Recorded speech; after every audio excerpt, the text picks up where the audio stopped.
Ayurveda 1 minute में कैसे explain करूंगी? आयु का जो वर्धन करता है वो आयुर्वेद। एलोपैथी और आयुर्वेदा वर्सेस में आता है या कोलैबोरेशन में आता है? मैं ना वर्सेस ना कोलैबोरेशन के ऊपर, मैं इनको सामंजस्य कहूंगा। अगर किसी इंसान को बीपी, डायबिटीज और हार्ट तीनों डिसीजेज है, हाँ। तो क्या उसे आयुर्वेदा ट्रीट कर सकता है? 100%। क्या आयुर्वेदा में कोई ऐसी इमरजेंसी मेडिसिन है, लाइक हार्ट अटैक आ गया तो कुछ इमरजेंसी में वर्क करे, ऐसा कुछ है? आयुर्वेद इमरजेंसी में भी वर्क कर सकता है। आयुर्वेद को कहीं ना कहीं राजाश्रय नहीं मिला है। नमस्ते। आपने ये तो सुना ही होगा कि कुछ बीमारियां ऐसी है जो डॉक्टर भी इलाज नहीं कर सकते, पर क्या आपको ये इलाज कभी आयुर्वेदा में मिला है?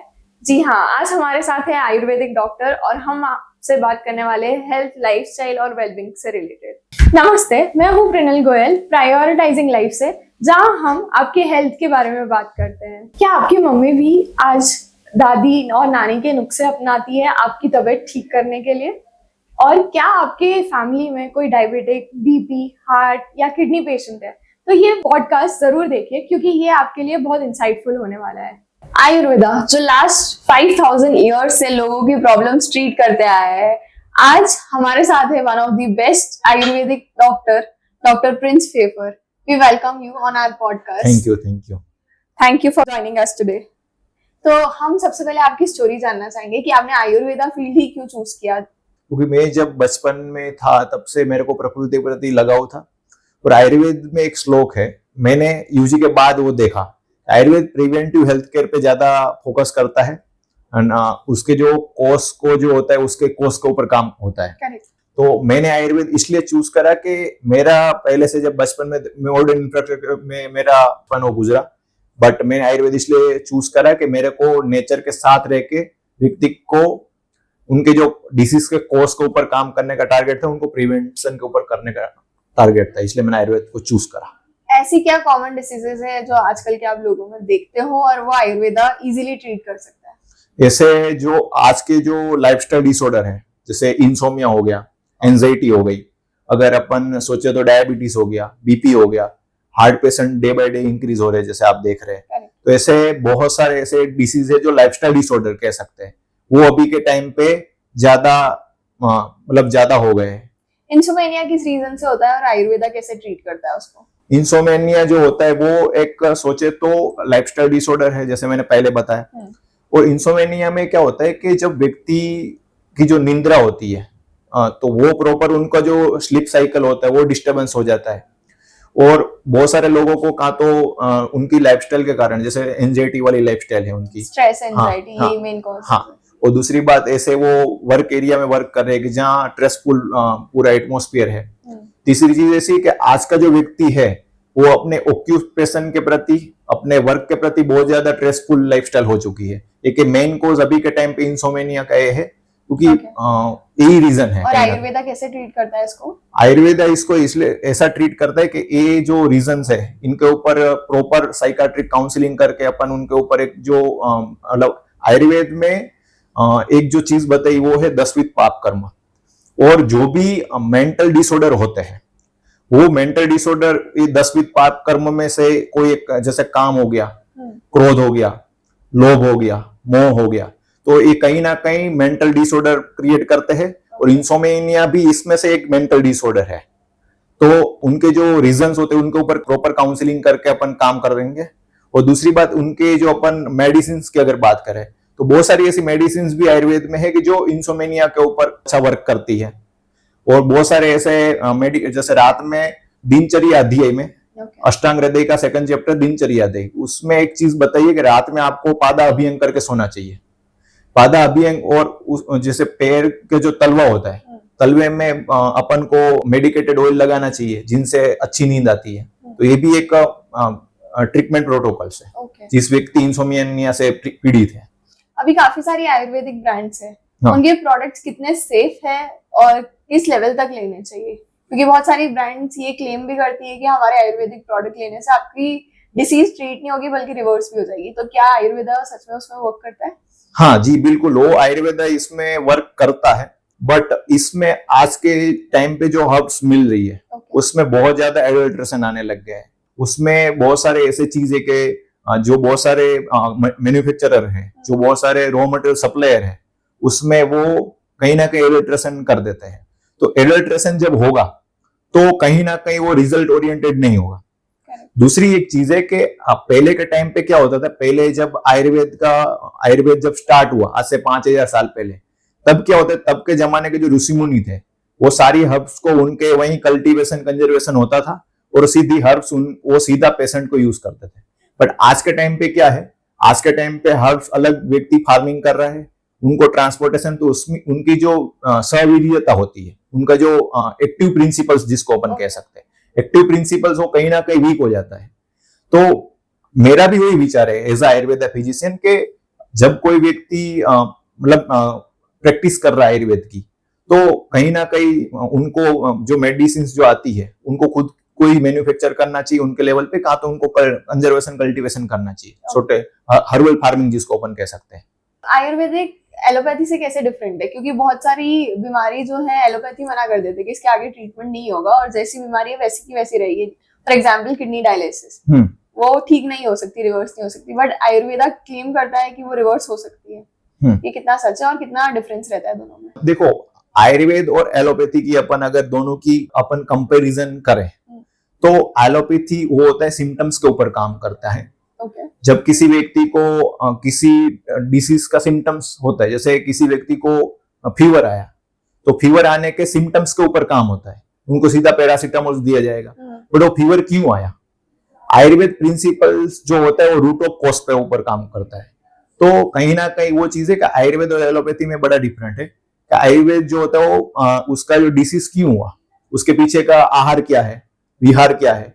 आहार विहार क्या होता है? आहार मीन्स आप अपने फूड्स जो अपन जो डेली बेसिस पे जो लेते हैं, लाइक किसी व्यक्ति को डिसीज हो रहा है, जैसे किसी व्यक्ति को इंडाइजेशन हो रहा है, तो उनका जो फूड जो ले रहा है वो कहीं ना कहीं वो जंक फूड बहुत ज्यादा कंज्यूम कर रहे हैं, बहुत ज्यादा ड्राई फ्रूट कंज्यूम कर रहे हैं, जो अपन जैसे पानी पूरी हो गई ये सब कंज्यूम कर रहे हैं। किसी व्यक्ति का मतलब बहुत ज्यादा उनका हेवी फूड खा रहे हैं, तो आहार इसको बोलते हैं। विहार मतलब अपना लाइफस्टाइल, जैसे मैंने अपन इंसोमेनिया में आपने बात करी कि मैंने पूरा लाइफस्टाइल के ऊपर बात करी, तो ऐसे जो डिसीज होते हैं उनके ऊपर भी यही चीज होती है कि उनका पीछे का लाइफस्टाइल क्या है किसी व्यक्ति का। आयुर्वेदा के अकॉर्डिंग 5 हेल्दी आहार जैसा आपने बोला वो बताइए, कुछ ऐसे 5 जो हर इंसान को लेने चाहिए, हर इंसान को लेने चाहिए और है हेल्दी लाइफस्टाइल। पहले तो मैं अगर बात करूं तो जो आहार में डेली बेसिस पे अपन को घी ऐड करना चाहिए, क्योंकि घी मेरे विचारों से अगर आयुर्वेद के अगर ऊपर बात करूं मैं एज आयुर्वेदा डॉक्टर, तो घी अमृत समान है अपनी बॉडी में। बट कंट्रोवर्सी तो ये भी है कि घी फैट इंक्रीज करता है। नहीं, वो कहीं ना कहीं मैं ये चीज से मतलब ये चीज के बारे में बताऊंगा तो वो ऐसा नहीं है। घी आयुर्वेद में बहुत अमृत समान बताया गया और जितने स्नेह पदार्थ उसमें सबसे मतलब अच्छा स्नेह में से घी का खाने से ओबेसिटी होती है। नहीं, मैं वो चीज नहीं कहता हूँ, उसके ओबेसिटी रीजन अलग है। साइंस कहती है, साइंस कहती है वो चीज हो सकती है, मॉडर्न साइंस में ऐसा मानते हैं कि घी खाने से आपका कोलेस्ट्रॉल लेवल इंक्रीज होता है, आपका ओबेसिटी इंक्रीज होती है, बट आयुर्वेद में ऐसा नहीं है। आयुर्वेद में जो घी आज के टाइम पे, जैसे आपने बोला कि अभी के टाइम पे एडल्ट्रेशन, तो फूड में भी एडल्ट्रेशन इतना है, तो वो चीज है। घी खाने से एक्चुअल अच्छा घी खाने से, अच्छी क्वालिटी का घी खाने से कभी भी ओबेसिटी इंक्रीज नहीं होती। टाइम पे अच्छा अगर हेल्दी व्यक्ति है तो घी खाएगा तो उनको कभी भी ये चीज नहीं होगी कि उनकी ओबेसिटी बात करते हो 5 प्रोडक्ट की, फर्स्ट घी हो गया, और घी हो गया।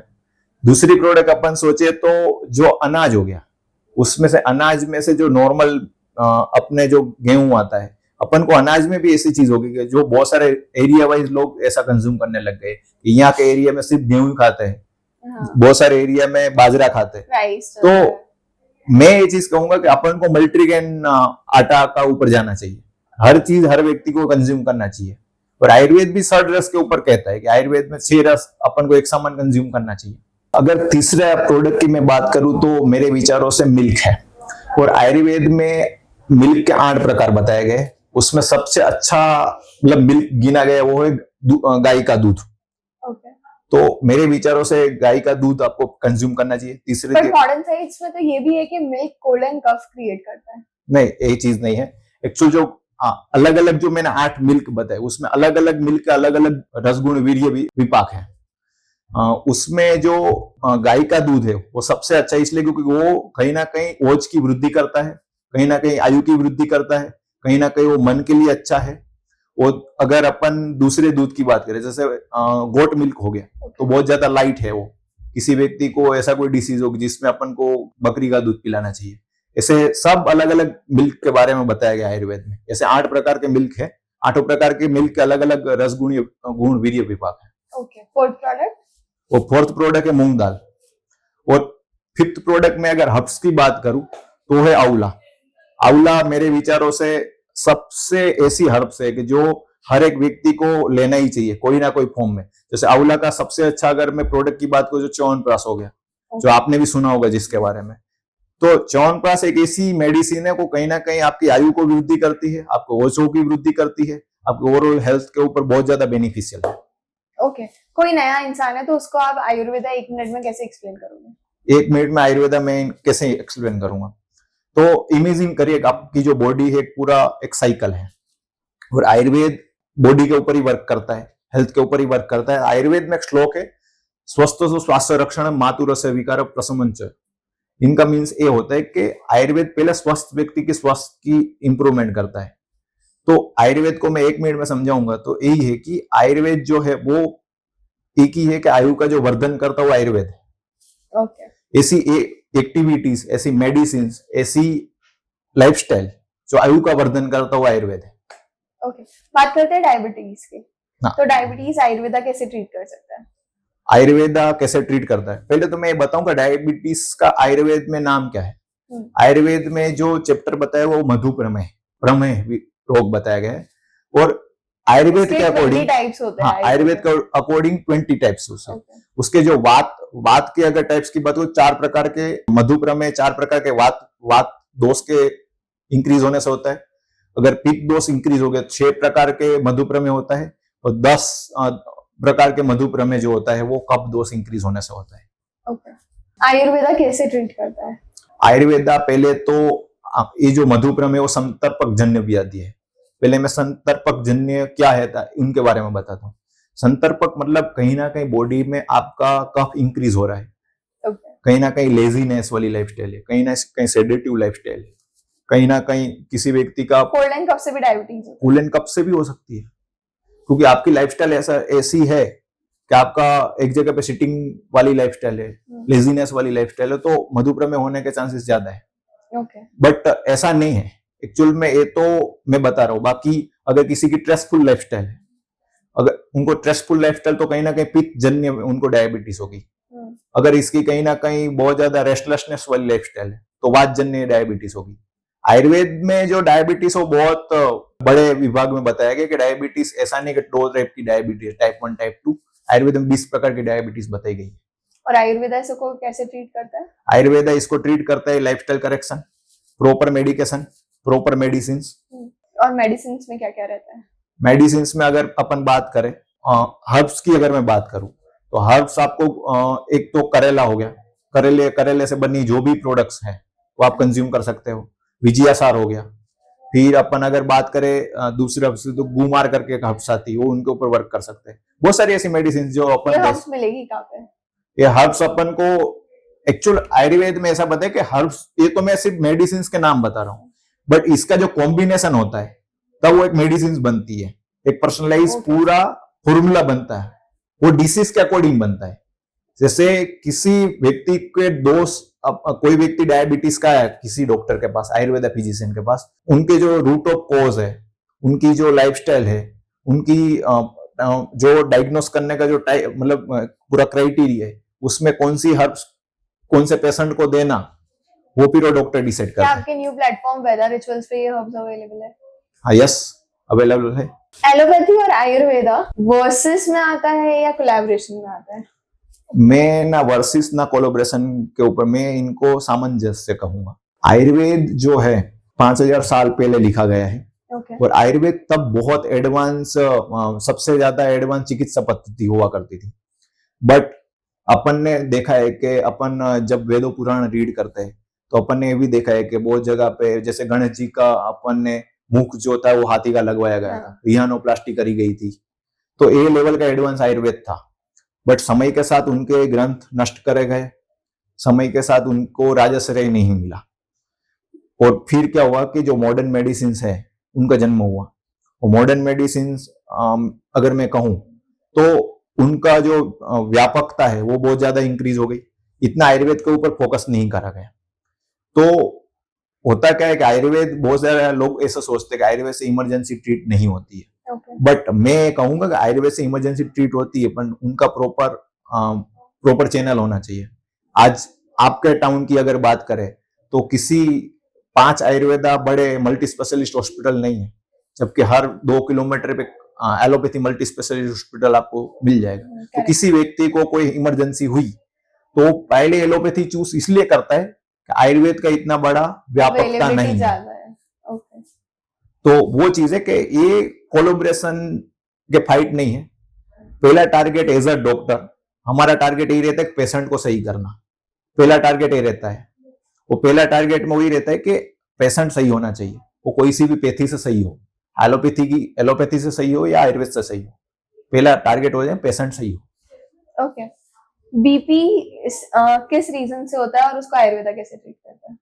बीपी को आयुर्वेद में उनका अगर बात करूं तो वात रक्त करके एक डिसीज बताया गया आयुर्वेद के ग्रंथों में, चरक संहिता में एक पूरा चैप्टर बताया गया वात रक्त।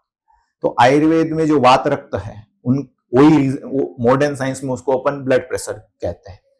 वात जो मैं बता रहा हूं, वात क्या है? वात एक्चुअल वो है कि जो बॉडी का सारे मूवमेंट को मैनेज करता है। अपना जो डाइजेस्टिव फायर से जो अपन ने खाना खाया तो पूरा डाइजेशन होकर पूरा विकल तक का जो प्रोसीजर मूवमेंट होता है, अपने ब्लड सर्कुलेशन हो रहा है, वो भी मूवमेंट्स कह सकते हैं। जो भी बॉडी में मूवमेंट्स है वो वात मैनेज करता है। वो इंक्रीज होने से वात रक्त होता है। वो वात दोष इंक्रीज हुआ, वो रक्त मतलब ब्लड के साथ वात दोष, ब्लड में वात दोष इंक्रीज हुआ तो वात रक्त हुआ। वात दोष मूवमेंट का मैंने जैसे बताया है तो मूवमेंट इंक्रीज करता है, तो बॉडी में वात इंक्रीज हुआ तो मूवमेंट इंक्रीज हुई, मतलब रक्त में, इसलिए डायबिटीज होता है। और इसको आयुर्वेद कैसे सही करता है? तो आयुर्वेद इनकी जो लाइफस्टाइल करेक्शन है, जैसे वात क्यों इंक्रीज होता है? वात इसीलिए इंक्रीज होता है कि वो कहीं ना कहीं आपकी बहुत ज्यादा इरिटेटिव लाइफस्टाइल है, स्ट्रेसफुल लाइफस्टाइल है, कहीं ना कहीं आपका ऐसा लाइफस्टाइल है कि बहुत ज्यादा भगने दौड़ने वाली लाइफस्टाइल है, तो इसलिए वात इंक्रीज होता है। और उसके पीछे मेन जो रीजन रहा है बीपी होने का, तो आज के टाइम पे मैं अगर बात करूं तो मेंटल डिसऑर्डर ज्यादा है, डिप्रेशन है, एंजाइटी है, ये सब। जिस व्यक्ति को इंसोमेनिया होगा वो व्यक्ति को आप देखना, उनको मतलब उनको बीपी थोड़ा सा तो फ्लक्चुएट रहेगा उनका। बीपी है अगर किसी इंसान को, तो उसको आयुर्वेदा पे कब डिपेंड करना चाहिए और कब एलोपैथी पे जाना चाहिए? एलोपैथी जो है वो मैंने जैसे बताया कि सिम्टम्स के ऊपर काम करता है। आपका बीपी 150 160 हो गया तो फट से टेल मी सर्टेन 40 mg देंगे और बीपी फट से सही हो जाएगा। बट आयुर्वेदा मैंने जैसे बोला कि रूट ऑफ कॉज के ऊपर काम करता है। तो उसमें जो हर्ब्स दी जाती है वो भी ऐसे हर्ब्स, जैसे मैंने बताया पहले मधुप्रमेय में, जैसे मैंने बताया कि अपन को तीनों के ऊपर वर्क करना है। आहार, विहार और औषध, ये तीनों चीज बताई गई है आयुर्वेद में। आहार मीन्स अपना फूड, विहार मतलब लाइफस्टाइल। तो आयुर्वेदा इंस्टेंट ट्रीटमेंट नहीं है? आयुर्वेदा इंस्टेंट ट्रीटमेंट है। आयुर्वेद में रिजल्ट कब अच्छा मिलता है? जब उनका, मैं इनके लिए एक चीज बताऊंगा, शस्त्र, शास्त्र और सलील। सलील का मतलब क्या होता है? सलील मतलब वाटर होता है। वाटर एक मग्गे में भरा हुआ है, एक कलश में भरा हुआ है, और टॉयलेट के एक मग्गे में भरा हुआ है। तो तीनों का जो पात्र है वो अलग अलग है। पात्र अलग अलग, इसका पानी तो एक ही है, बट उनका उपयोग अलग अलग हो गया। और शस्त्र की बात करूं मैं, तो शस्त्र आपके हाथ में AK-47 दे दी जाएगी तो यू कांट, आपको मतलब किसी को आप प्रोटेक्ट नहीं कर सकते। अगर यही AK-47 किसी आर्मी पर्सन को दे दी जाए तो वो मैनेज कर लेगा। और शास्त्र, तो शास्त्र मीन्स आयुर्वेदा। आयुर्वेद का जो अगर प्रॉपर डायग्नोस हुआ है, प्रॉपर पेशेंट ने उनके बारे में जाना है, और अच्छा तज्ञ आयुर्वेदा फिजिशियन ने अगर प्रॉपर डायग्नोस करके मेडिसिन दी है या उनको एडवाइस करा है, तो आयुर्वेद का बहुत ज्यादा फास्ट रिजल्ट मिलता है। ओके, क्या आयुर्वेदा के ड्रॉबैक्स है? आयुर्वेद को जो साइड इफेक्ट्स है वो हो, अगर उनको प्रॉपर मेडिसिन नहीं ली जाए, प्रॉपर टाइम पे मेडिसिन नहीं ली जाए, उनको जो डॉक्टर ने जो चीज बताई है कि आपको ये प्रोटोकॉल्स, आपको मेडिसिन लेने के बाद आपको लाइफस्टाइल में, खाने में, आहार में, ये सब में आपको स्ट्रिक्टली फॉलो करना है, तो आयुर्वेद की बहुत ज्यादा साइड इफेक्ट्स आती है। और एक चीज इसमें मैं और ऐड करना चाहूंगा, आयुर्वेद में जो हर्ब्स है वो दो डिवीजन में डिवाइड है। आयुर्वेद में एक डिवीजन है हर्ब्स, जो अपन सारे जैसे तुलसी हो गया, अजवाइन हो गई, जो फार्मिंग से जो बनता है या कहीं जंगल से मिलती है। और एक डिवीजन हो गया जो मेटेलिक मेडिसिन का, जिसके बारे में रसशास्त्र करके पूरा डिपार्टमेंट है, जो मेटल्स में से मेडिसिन बनती है। जैसे मर्क्यूरी में से मेडिसिन बनती है, अपने ताम्र भस्म, लोह भस्म, कॉपर, गोल्ड, सिल्वर, रजत, ये सब में से भी मेडिसिन बनती है। ये मेडिसिन का जो अगर प्रॉपर तरीके से यूज नहीं करा गया, इसमें कहीं भी कुछ गलती हुई है, उनका डोज में कहीं एज अ डॉक्टर कभी गलती, कोई नए डॉक्टर है तो उन्होंने कहीं डोज में ज्यादा दे दिया, तो उसके ऊपर बहुत ज्यादा उनका रिजल्ट बहुत ज्यादा वास्ट आता है, नॉन रिकवरेबल रिजल्ट होता है। आयुर्वेदा के हिसाब से अच्छी लाइफस्टाइल क्या होती है? तो इसके बारे में आयुर्वेद के अष्टांग हृदय के 13 चैप्टर्स में बताया गया है कि आपकी लाइफस्टाइल दोष के अकॉर्डिंग कैसी होनी चाहिए। इससे पहले मैं एक चीज बताऊंगा कि प्रकृति क्या है, व्हाट इज अ नेचर। आपकी बॉडी का हर एक व्यक्ति की प्रकृति अलग अलग है। मेरी प्रकृति अलग है, आपकी प्रकृति अलग है। प्रकृति जो होती है वो माता पिता का जो नेचर है उसमें से आता है। वो बच्चे का ऐसा नेचर रहेगा। अपन बोलते हैं कि मम्मी के ऊपर गया है, पापा जी के ऊपर गया है कोई बच्चा, तो प्रकृति वो है। प्रकृति जो है वो 3 प्रकार की प्रकृति आयुर्वेद में बताएगी, वात, पित्त और कफा। उसके अकॉर्डिंग अलग अलग लाइफस्टाइल बताई गई है। जैसे वात वाला व्यक्ति है तो उसको बहुत ज्यादा ड्राई फूड नहीं खाना चाहिए, बहुत ज्यादा उनको हलन चलन नहीं करना चाहिए। अगर किसी व्यक्ति को इनको ज्यादा जगना नहीं चाहिए, वात वाले व्यक्ति को, क्योंकि वात इंक्रीज जगने से बहुत ज्यादा होता है। जैसे मैंने बताया आपको इंसोमेनिया में अपन ने बात करी। जैसे किसी व्यक्ति का पित्त प्रकृति का व्यक्ति है, तो पित्त प्रकृति का जो व्यक्ति है वो ज्यादा स्पाइसी फूड नहीं खा सकता है। अगर बात करूं मैं तो वो बहुत ज्यादा स्ट्रेस नहीं ले सकता है। अगर कफ प्रकृति की बात करूं तो कफ प्रकृति भी में सही है। तो लाइफस्टाइल जो है वो हर एक व्यक्ति की अलग अलग लाइफस्टाइल बताई गई है, वो उनकी प्रकृति के अकॉर्डिंग अलग अलग होनी चाहिए। और दूसरी बात, अगर मैं कॉमन लाइफस्टाइल की बात करूं तो किसी व्यक्ति को, मेरे विचारों से अगर बात करूं मैं, तो नेचर के साथ जितना रहेंगे, आज का समय का जो व्यक्ति है, मैं आपके ये वीडियो के माध्यम से भी बता दूं, आज का समय का जो व्यक्ति है वो कहीं ना कहीं नेचर को ब्रेक डाउन कर रहा है। जितना वो नेचर के साथ रहेंगे, जितना प्रकृति के साथ रहेंगे, उतनी उनकी लाइफस्टाइल अच्छी ही रहेगी। क्या पैकेज फूड जो आते हैं, बिस्किट और ये सब, चिप्स हो गए, कुरकुरे हो गए, ये स्लो पॉइजन है? मैं ये जो चीज के बारे में अगर कमेंट करूं, एक ऐसी चीज है कि वो एक प्रकार से अपन है ना, स्लो पॉइजन है। वो बहुत बड़े बड़े रोग करवा सकता है। किस तरीके से वो स्लो पॉइजन है और क्या ऐसे इंग्रेडिएंट्स होते हैं उसमें जो लाइफस्टाइल के लिए बेकार होते हैं? इसमें फूड जो होता है, फूड की अगर बात करूं मैं, तो जो पैकेट वाला जो फूड आता है उसमें जो प्रिजर्वेटिव्स जो यूज होते हैं वो सबसे ज्यादा बॉडी के ऊपर हार्म करता है। और पाम ऑयल भी। और पाम ऑयल, जैसे एग्जांपल टू मिल्क की, आपके पास एक मिल्क का बॉटल्स है, ग्लास है, उसकी सेल्फ लाइफ कितनी है आपके हिसाब से? 1 day max two max. Packeted milk है तो उसमें एक्सपायरी डेट 6 महीने की लिखी हुई रहती है, तो उसके अंदर इतने प्रिजर्वेटिव इतने यूज हुए कि जो बॉडी को बहुत ज्यादा हार्म करता है। अगर किसी इंसान को बीपी, डायबिटीज और हार्ट तीनों डिसीजेज है, तो क्या उसे आयुर्वेदा ट्रीट कर सकता है? 100%। किस तरीके से करेगा आयुर्वेदा? आयुर्वेद में जैसे तीनों है, तो तीनों पहले तो एक जो भी पेशेंट होगा उनका एक पूरा एक प्रॉपर एनालिसिस होगा कि कोई भी पेशेंट आया तो उनकी लाइफस्टाइल क्या है, उनको कौन से फूड इंटेक ले रहा है, उनका ऑक्यूपेशन क्या है। एक प्रॉपर जो हम कोई भी फिजिशियन होता है उनको डायग्नोस करने से पहले उनको सब चीज पूछी जाती है। और आयुर्वेद में इनका जो डायग्नोस्टिक टूल है उसको 10वीं परीक्षा बताई गई है। हाँ, तो 10वीं परीक्षा के अकॉर्डिंग इनका डायग्नोस होता है, उसके अकॉर्डिंग उनको मेडिसिन मिलती है। मेडिसिन लेने के बाद उनको रिजल्ट बहुत ही अच्छे मिलते हैं। आयुर्वेदा से कोई हार्ट पेशेंट कितनी जल्दी रिकवर कर सकता है? अगर मैं बात करूं, मेरा एक पेशेंट था, उनको हार्ट में ऑलरेडी थोड़ा सा हार्ट ब्लॉकेज हो चुका था एक पेशेंट, तो उनको बीपी भी था।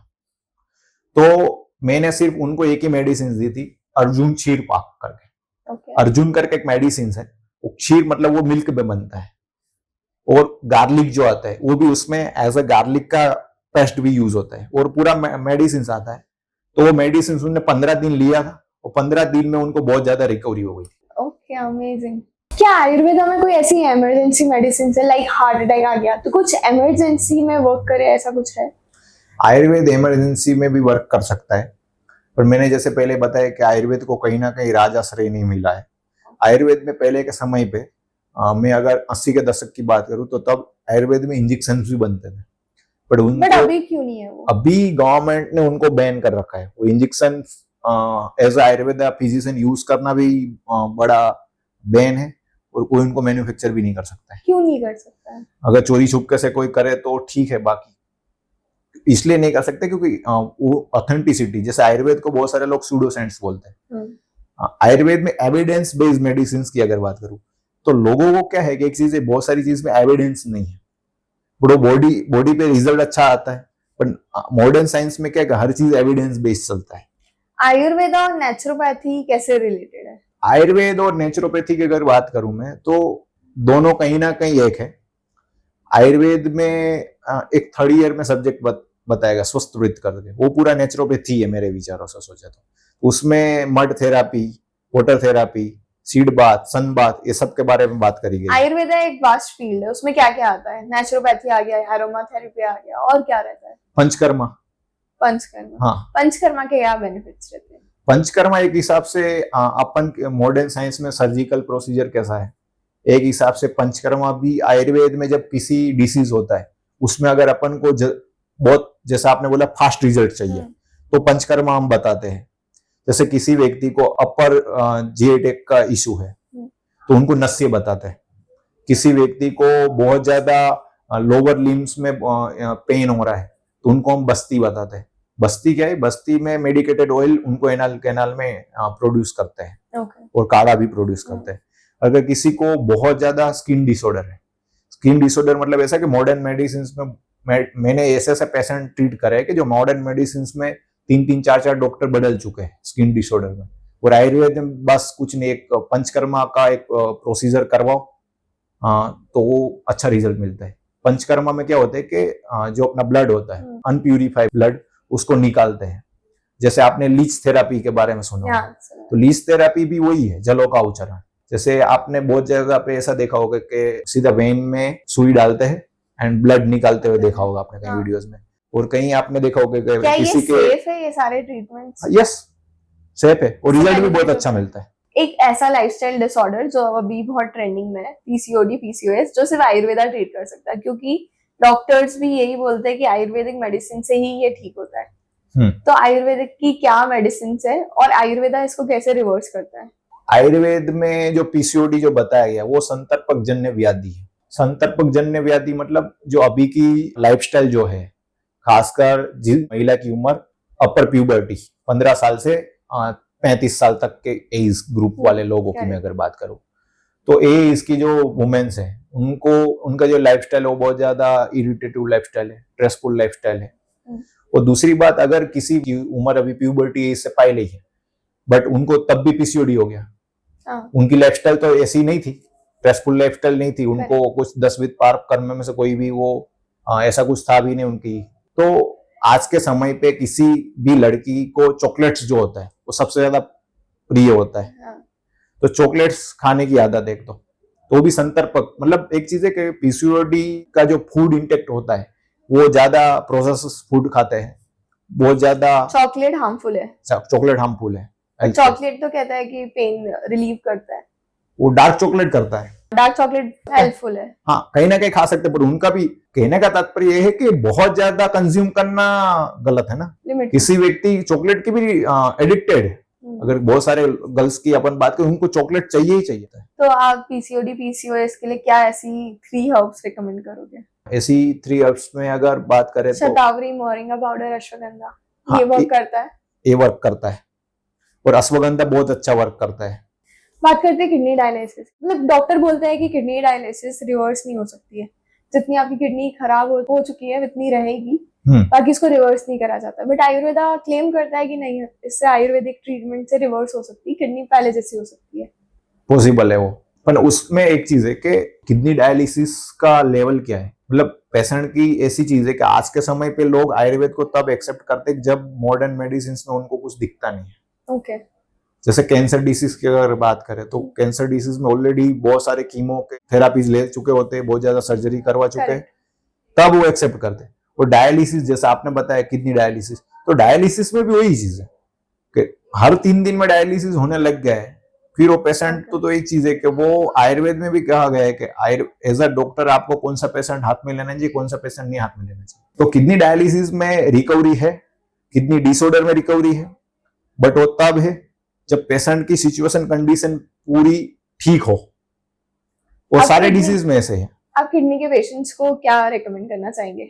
गोकचूरा, अगर किसी व्यक्ति को किडनी रिलेटेड कोई इश्यू है, किडनी स्टोन है, तो गोकचूर सबसे अच्छी मेडिसिन है, उसमें से बनने वाली सारी मेडिसिन अच्छी है। क्या आपने आपकी पूरी जर्नी में ऐसा कोई पेशेंट देखा है जो आयुर्वेद से बिल्कुल 100% ठीक हो गया हो? बहुत पेशेंट मैंने देखे हैं और मैंने खुद ने ट्रीट करा है। तो एक पेशेंट की मैं स्टोरी बताऊं।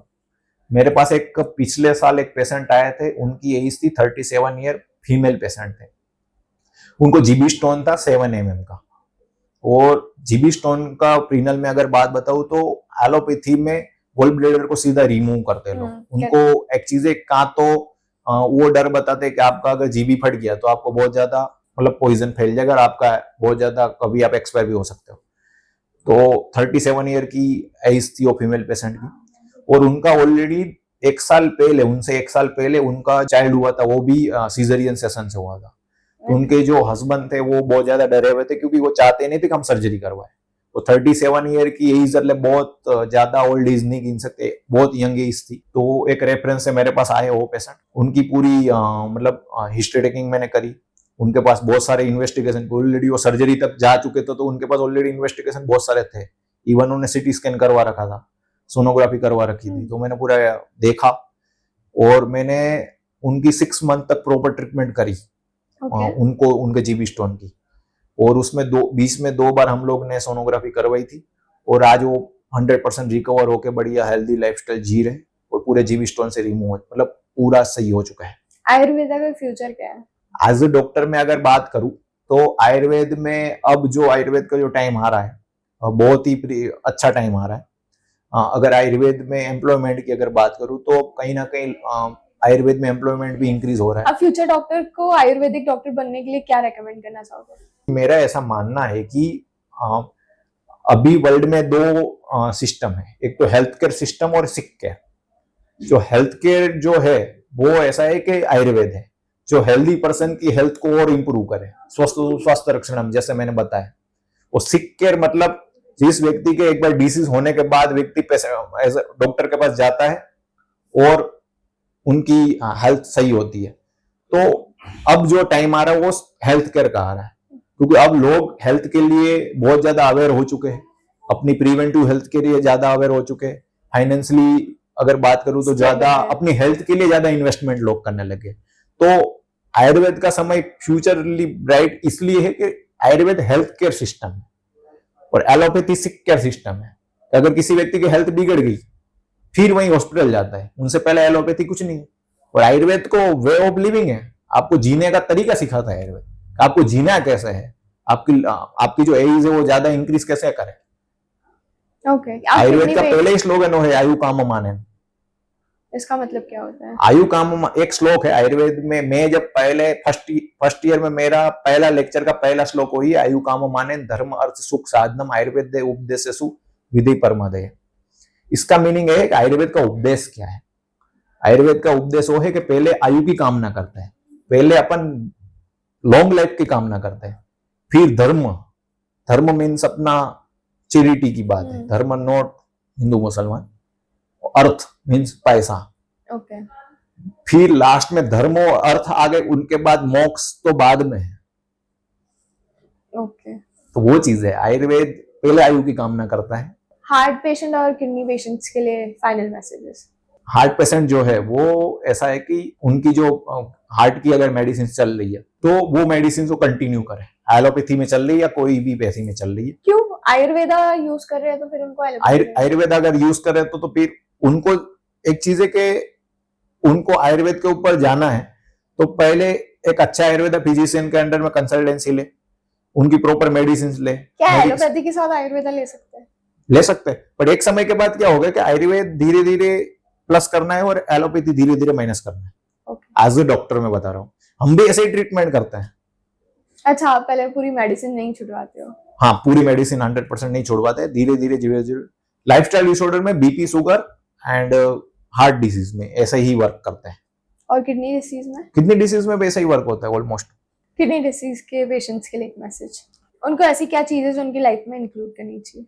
ज्यादा से ज्यादा पानी पिए एक व्यक्ति को, रोज का 5 लीटर पानी पीना चाहिए। बट किडनी पेशेंट्स का मोस्टली ऐसा होता है कि डॉक्टर पानी लिमिट कर देते हैं कि आपको 1 लीटर से ज्यादा पानी नहीं पीना है, नहीं, ऐसा नहीं है। Depending upon the kidney problem. हाँ, ऐसा होता है, जैसे बहुत सारे डायलिसिस में केसेस में एलोपैथी डॉक्टर्स बताते हैं, वो बात कहीं ना कहीं सच है। अगर किडनी पेशेंट अभी के टाइम पे ज्यादा इंक्रीज, किडनी फेलियर के पेशेंट ज्यादा मैंने देखे, वो आपके वीडियो के माध्यम से एक चीज बताऊंगा कि प्रोटीन पाउडर्स जो आता है वो मेरे विचारों से बहुत बड़ा जहर है किडनी हेल्थ के लिए। ओके। क्योंकि मैंने ऐसे बहुत पेशेंट देखे जिसका बहुत यंग एज में किडनी फेलियर और डायलिसिस की तरफ जाने लग गए, क्योंकि प्रोटीन्स जो होता है ना वो किडनी में फिल्टर होता है, एल्ब्यूमिन और ग्लोब्यूलिन।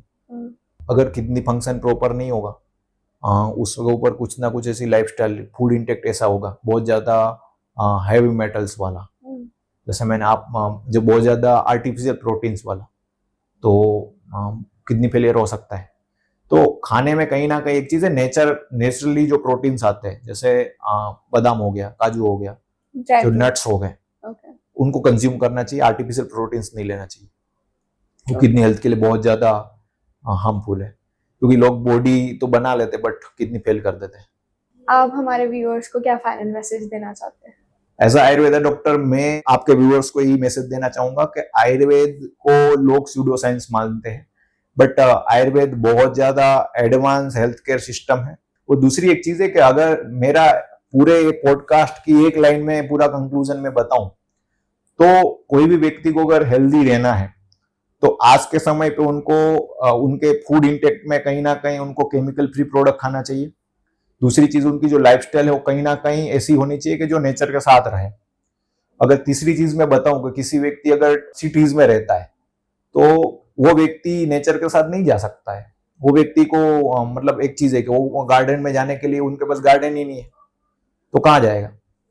तो मेरा यही कहना है कि वीकेंड जब भी आप अपना कोई भी कॉर्पोरेट सर्विस कर रहे हो, बिजनेस कर रहे हो, तो साल में ऐसे 10 या 15 दिन निकालो कि आप नेचर के साथ कहीं घूमने जा सको।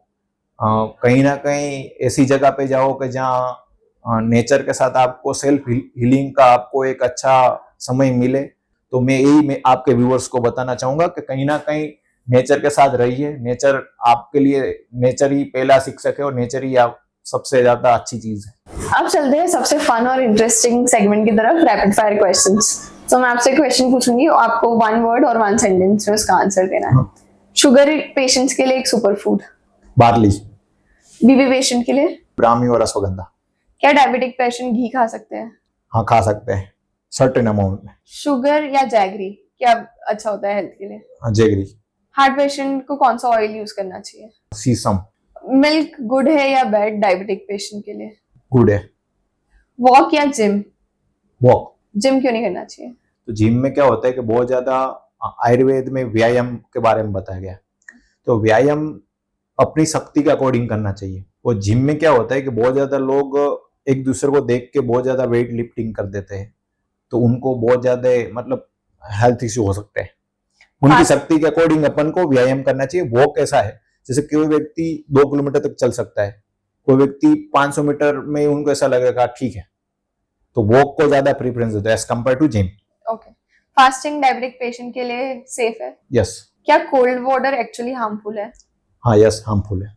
सबसे बड़ा मिस्टेक डायबिटिक पेशेंट करते हैं? उनके बार बार बीपी, डायबिटीज चेक करते रहना, शुगर लेवल चेक करते रहना। बीपी पेशेंट को कौन सा एक्सरसाइज बेस्ट है? योगासन सबसे अच्छा, बेस्ट। योगासन में सारे एक्सरसाइजेस। स्ट्रेस हार्ट के लिए कितना डेंजरस है? बहुत ज्यादा डेंजरस है। हार्ट के लिए एक super food? Arjun. Late night खाना खाने से क्या हो सकता है? लेट नाइट खाना खाने से बहुत ज्यादा डिजीज हो सकता है। जैसे एग्जांपल टू, किसी व्यक्ति को इंडाइजेशन का प्रॉब्लम है, किसी व्यक्ति को कॉन्स्टिपेशन हो सकता है। क्योंकि लेट नाइट खाने में क्या होता है कि एक खाने में भी बहुत ज्यादा मीठ है। लोग क्या है कि जो हैवी फूड होता है आयुर्वेद में ऐसा बताया गया है कि आपको सुबह का खाना राजा की तरह खाना चाहिए, लंच का खाना एक नॉर्मल पर्सन की तरह खाना चाहिए, और शाम का खाना एक रंक की तरह, रंक मतलब पुअर पर्सन। बट अभी के जो लाइफस्टाइल है वैसी ऐसी कि सुबह रात का खाना एक राजा की तरह लोग खाते हैं, जो हेवी फूड होते हैं, जैसे पनीर खा रहे तो रात में लोग ज्यादा कंज्यूम करते हैं, dal baati is a very heavy food, रात में कंज्यूम करते हैं। तो रात में खाना खाने के बाद आपने जैसे बताया कि लेट नाइट खाना, लेट नाइट खाने में क्या होता है, खाना खा लिया, अब आयुर्वेद में क्या बताया, खाने खाने का टाइम कब का टाइम रहता है, फिर पीत आता है, फिर बाद का टाइम होता है, खाने के बाद की स्टोरी बता रहा हूँ। तो अपन सीधा क्या लेट नाइट खाना खाया, सीधे सो गए, वो सो गए तो फूड ही डाइजेस्ट नहीं होगा। ओके एक ऐसी चीज या सुपर फूड जो डायबिटिक, बीपी और हार्ट पेशेंट तीनों के लिए काम करती है। अगर मैं बात करूं तो ऐसा सुपर फूड्स तो अश्वगंधा मेरे विचारों से और एक सबसे अच्छी मेडिसिन है बॉडी के लिए। और आंवला की अगर स्टोरी बताओ तो आंवला भी बहुत अच्छा है फूड। 5 हैबिट्स जो लोगों में होनी चाहिए। 5 हैबिट में एक तो चीज है कि समय से खाना खाओ, समय से आप सो जाओ, स्ट्रेसफुल लाइफस्टाइल नहीं होनी चाहिए। 4th टिप की अगर बात करूं मैं तो जो आपका इवन जो पूरा साइकिल है आपका पूरा मतलब मेंटल हेल्थ की अपन को इम्प्रूव करना है, तो मैं एक चीज ये भी बताऊंगा कि किसी व्यक्ति को चैरिटी के ऊपर भी देखना चाहिए। चैरिटी भी कहीं ना कहीं अच्छी चीज है मेंटल हेल्थ के लिए भी। जल्दी उठना कितना इंपॉर्टेंट है? बहुत ज्यादा इंपॉर्टेंट है। उससे क्या बेनिफिट होते हैं? आयुर्वेद में जो सुबह का जो टाइम बताया वो ब्रह्म मुहूर्त में उठने का बताया टाइम, 4:30 से 6:30 बजे तक का टाइम है। वो सबसे ज्यादा प्रीमियम इसलिए है क्योंकि सुबह जो एक्टिविटी, जैसे किसी को स्टडी करना है तो अपन देखते हैं कि सुबह ज्यादा याद रहता है, क्योंकि सब सुबह का जो टाइम होता है बहुत ज्यादा मेंटल हेल्थ के लिए बहुत ज्यादा अच्छा होता है। और दूसरी बात, सुबह का जो टाइम होता है एज अ एंटरप्रेन्योर मैं बताऊं तो जो आपका डेली जो रूटीन्स होता है वो सुबह से जो अगर रूटीन सेट है, आप जल्दी उठ के योगा कर रहे हो, योगा के बाद आपका जो भी ब्रेकफास्ट कर रहे हो, तो पूरा जो शेड्यूल होता है वो बहुत ज्यादा प्रीमियम और ज्यादा अच्छा रहता है। अगर कॉर्पोरेट लाइफ अपन जी रहे हैं तो भी एक चीज है कि आप जल्दी सुबह उठ गए, शांति से आपने एक्सरसाइज करा, शांति से ब्रेकफास्ट करा, वो शांति से खाना भी बहुत ज्यादा आयुर्वेद में बताया गया। अगर लेट उठे तो जल्दी जल्दी नाश्ता करा, जल्दी जल्दी दौड़ के ऑफिस गए, वो लेट ही पहुंचेंगे अपन। करेक्ट। आपसे बात करके काफी अच्छा लगा। Thank you for joining us today. Thank you. आज के पॉडकास्ट में हमने जनरल प्रॉब्लम्स रिलेटेड बहुत सारे क्वेश्चंस के आंसर्स किए। अगर आपके फैमिली में भी कोई डायबिटिक, हार्ट, शुगर या किडनी पेशेंट है तो उनको ये पॉडकास्ट जरूर शेयर करें, क्योंकि देयर हेल्थ मैटर्स। और ऐसे ही हेल्थ केयर रिलेटेड पॉडकास्ट देखने के लिए हमारे चैनल प्रायोरिटाइजिंग लाइफ को सब्सक्राइब करें। Thank you.